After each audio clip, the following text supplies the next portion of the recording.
മഹാലക്ഷ്മി സീരിയലിൻ്റെ latest episode റിവ്യൂയിലേക്ക് എല്ലാ കൂട്ടുകാർക്കും സ്വാഗതം. മഹി കണ്ണനോട് ഇങ്ങനെ പറയണ്, ആ സിദ്ധിയായ അമ്മയും അതുപോലെ മാർക്കോയും ലോപ്പസും അവരൊക്കെ ഉള്ള കാരണമാണ് നമ്മളിപ്പോഴും ജീവിക്കുന്നത്. ലേഖയും അനന്തവും പറയുന്നത് കുറച്ചൊക്കെ കേൾക്കണം എന്നിങ്ങനെ പറയണ കേട്ടോ. പിന്നീട് മോഹിനി ഇങ്ങനെ വന്നിട്ട് മുത്തശ്ശി ഇങ്ങനെ വിഷമിച്ചിരിക്കുകയായിരിക്കും. മുത്തശ്ശിനോട് പറയുന്നുണ്ട്, ലക്ഷ്മി വിളിച്ചിരുന്നു, എന്നാലും എങ്ങനെ ചെയ്യാൻ തോന്നിയത്, അവൻ സ്വന്തം ചേട്ടനല്ലേ എന്നിങ്ങനെ പറയണ. ചെയ്യാമായിരുന്നു എന്ന് മുത്തശ്ശി പറയണ കേട്ടോ. എന്താ നിങ്ങൾ പറഞ്ഞത്, വൃത്തിയായി ചെയ്യാമെന്ന് പറയുകയോ. അപ്പോഴേക്കും കരുണ ഓട്ടോറിക്ഷയിൽ ഇങ്ങനെ വന്നിരിക്കുകയാണ് കേട്ടോ. മോളെ ഇപ്പോൾ എങ്ങനെയുണ്ട്, അച്ഛനെ കണ്ടോ ചോദിക്കുക. അച്ഛനെയൊക്കെ കണ്ടു, അച്ഛനെ കുഴപ്പമൊന്നുമില്ല, പക്ഷേ എൻ്റെ ജീവിതമാണല്ലോ ഇപ്പോൾ നരകത്തിലാക്കിയിരിക്കുന്നത്. ആ കണ്ണനും ലക്ഷ്മിയും നിനക്ക് സ്നേഹിക്കണം മോളെ, അതാണ് നീ ചെയ്യേണ്ടത് എന്ന് പറയണ കേട്ടോ. പിന്നീട് ഭയങ്കര ദേഷ്യത്തോട് കൂടിയിട്ട് മോഹിനി സംസാരിക്കാൻ കേട്ടോ. നിൻ്റെ ഉണ്ണി ചെയ്തത് ശരിയാണോ, ഇങ്ങനെയാണോ നീ ചെയ്യേണ്ടത് എന്നിങ്ങനെ പറഞ്ഞിട്ട് പറയുമ്പോൾ ദേഷ്യപ്പെടുകയാണ് കേട്ടോ. അല്ലെങ്കിൽ നിങ്ങൾക്ക് എന്നെ ഇഷ്ടമല്ലല്ലോ, എൻ്റെ ജീവിതം നരകത്തിലാക്കി എന്ന് പറഞ്ഞിട്ട് ദേഷ്യപ്പെട്ടിട്ട് ഈ എങ്ങനെയെങ്കിലും പോയിട്ട് ആത്മഹത്യ ചെയ്യായിരുന്നു, എനിക്ക് ഒരിക്കലും ജീവിക്കാൻ വയ്യ എന്ന് പറഞ്ഞിട്ട് കരുണ മുകളിലേക്ക് പോവുകയാണ് കേട്ടോ. കരുണ പോയതും തന്നെ മുത്തശ്ശി അവിടെ പോവുകയാണ്. മുത്തശ്ശി അവിടെ പോയിട്ട് നയത്തിൽ പറയണം കേട്ടോ, മോളെ ഞാനൊരു കാര്യം പറയാം, എന്തായാലും ശരി നീ കണ്ണനെയും ലക്ഷ്മിയെ സ്നേഹിക്കുക. കിട്ടുന്ന സമയത്ത് നിനക്ക് അവർ കുറേ കഴിയുമ്പോൾ അവരിതെല്ലാം മറക്കും, നിനക്ക് തരാനുള്ളതെല്ലാം തരും അവർ. അതിനുശേഷം ഉണ്ണിക്കുട്ടനും അതേപോലെ തന്നെ നിങ്ങൾക്ക് ജോലിയും തരും, എല്ലാം ശരിയാവും, നീ എൻ്റെ മോളെ അഭിനയിക്കണ പോലെ ചെയ്യ് എന്നിങ്ങനെ പറയട്ടോ. എനിക്കതിന് പറ്റില്ല, അവളിനി അവിടെ അവൾ കുഞ്ഞും നടക്കുന്നൊരു ഭർത്താവായിട്ട് വന്ന് ജീവിക്കുമ്പോൾ ഞാൻ ഈ ഞൊണ്ടിക്കാലിനെയും വെച്ചിട്ട് ഞാൻ എന്ത് ചെയ്യാനാണ് എന്നിങ്ങനെ പറയണം കേട്ടോ. പക്ഷെ മുത്തശ്ശി അനുനയിപ്പിക്കണം കേട്ടോ കരുണയെ. കരുണ പറയും, എൻ്റെ ഈ വയറ്റിൽ ഈ കുഞ്ഞില്ലായിരുന്നെങ്കിൽ ഇതിനെ അബോർഷൻ ചെയ്യാമെന്ന് ഞാൻ അതാ പറയുന്നത് എന്ന് പറയണം കേട്ടോ. മുത്തശ്ശി പറയും, എൻ്റെ പൊന്നുമോൾ അങ്ങനെ ചെയ്യരുത് പറയും, എൻ്റെ ജീവിതം നരകതുല്യമായി, എനിക്ക് എന്തെങ്കിലും ഒരു നല്ല ജീവിതം ഉണ്ടാവുമോ മുത്തശ്ശി എന്ന് പറഞ്ഞിട്ട് കരുണ ഇങ്ങനെ കരയണം കേട്ടോ. മോളെ എന്നോട് ആർക്കും ഒരു സ്നേഹമില്ല, എല്ലാവർക്കും ലക്ഷ്മി മതി എന്നിങ്ങനെ പറയണം.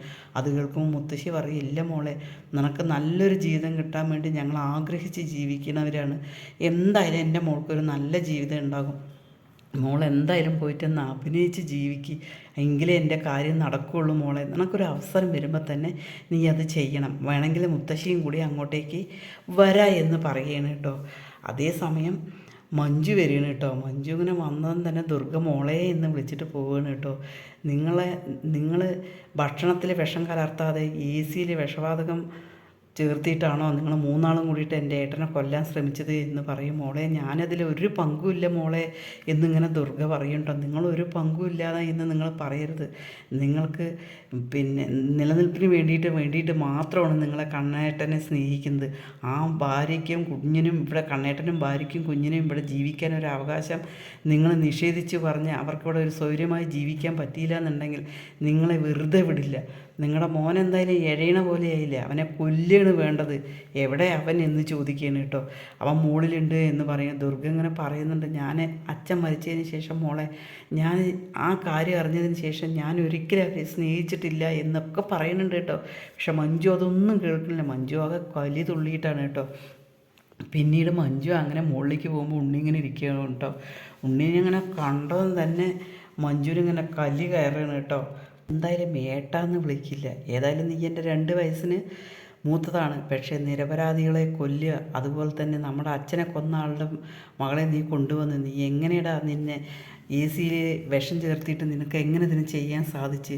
എന്തായാലും നീ ഏട്ടൻ നടന്നത് കണ്ടില്ലേ, നീ ഏട്ടനെ എങ്ങനെ കാറ് കൊണ്ട് കേടായി നിർത്തിയിട്ട് നീ ഏട്ടനെ കൊല്ലാൻ നിന്നില്ലേ, നീ അത് കണ്ടില്ലേ, ഏട്ടൻ നടക്കുന്നത് നീ കണ്ടില്ലേ, നീ എന്തെല്ലാം ചെയ്തു, നിന്നെ മാർക്കോ പച്ചയ്ക്കല്ലേ കാല് തല്ലി ഒടിച്ചത്, നീ വേദന കൊണ്ട് പൊളഞ്ഞില്ലേ, നിന്നെ ഇനിയും അവരെ ജീവിക്കാൻ നീ അനുവദിച്ചില്ല എങ്കിൽ പുറത്ത് മാർക്കോയും ഞങ്ങളെല്ലാവരും ഉണ്ട്, അതൊക്കെ നിനക്ക് ഓർമ്മയിരിക്കണം, നിന്നെ എഴയിപ്പിക്കാനുള്ള അവസരം ഉണ്ടാക്കും എന്നിങ്ങനെ പറയണം കേട്ടോ. ആ മേഘനൊക്കെ കിടക്കുന്നത് കണ്ടില്ലേ, അതുപോലെ ജയിലിൽ നിൻ്റെ ആൾക്കാർ കിടക്കുന്നത് കണ്ടില്ലേ, അവരെ പോലെയാകും, നിനക്കിനി ചിലവിന് മാസം തരുന്നതും കൂടി തരാതാവും, അവർക്കിപ്പോൾ കിട്ടുന്നില്ലല്ലോ, അതേപോലെ നിനക്ക് തരുന്ന പൈസയും കൂടി നിനക്ക് തരാതിരിക്കും, പിന്നെ നിനക്ക് കേസൊക്കെ നടത്താമല്ലോ, നിനക്കിപ്പോൾ നിറയെ സ്വർണം തന്നിട്ടുണ്ടല്ലോ, അതുകൊണ്ട് നീ എന്താണെന്ന് ചെയ്തോ നിനക്ക് എന്ന് പറയുമ്പോൾ ഞാൻ ആ സ്വർണത്തിൽ തൊടില്ല പറയും. അത് ശരിയാണ്, നീ തൊടില്ല, നീ പണ്ട് സ്വത്തിന് വേണ്ടി മോഹിച്ചിരുന്ന് നടക്കണവനാണല്ലോ, ഒരിക്കലും നീ അത് അത് ചെയ്യില്ല എന്നിങ്ങനെ പറയണം കേട്ടോ.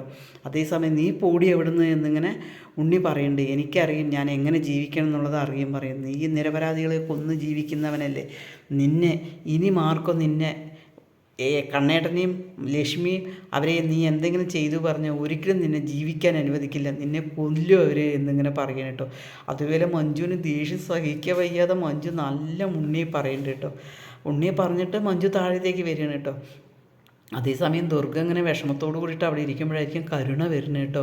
കരുണയെ ഇങ്ങോട്ട് കണ്ടതും തന്നെ ദുർഗയ്ക്ക് ദേഷ്യം വരും കേട്ടോ. നീ എന്തിനാടി ഇങ്ങോട്ടേക്ക് വന്നത്, നിന്നെ ഞാൻ അടിച്ച് പറഞ്ഞാൽ നീ പിന്നെയും എന്തിനും ഇങ്ങോട്ടേക്ക് വന്നത് എന്ന് ചോദിക്കും. അമ്മേ ഞാനല്ലല്ലോ ചെയ്തത്, ഉണ്ണിയേട്ടനല്ലേ ചെയ്തത്, ഞാനത് നിരപരാധിയാണ് എന്നിങ്ങനെ പറയണം കേട്ടോ.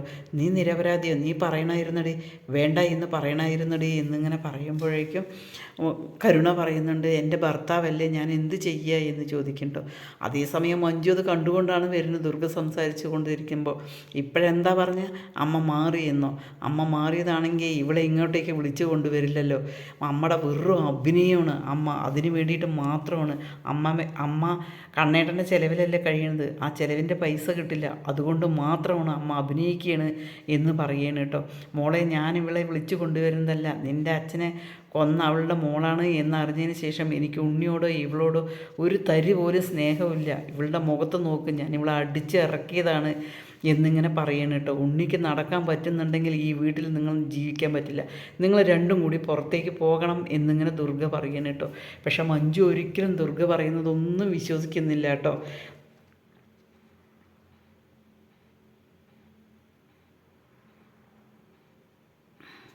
അതേസമയം മഞ്ജു പറയുന്നുണ്ട്, അമ്മയ്ക്ക് സ്നേഹമുണ്ട് പറഞ്ഞ, കണ്ണേട്ടനോടും അവരോടും സ്നേഹമുണ്ട് പറഞ്ഞ് ഇവളെ ഇപ്പം ഈ നിമിഷം ഇവിടുന്ന് അടിച്ചിറക്കണം എന്നിങ്ങനെ പറയണം കേട്ടോ.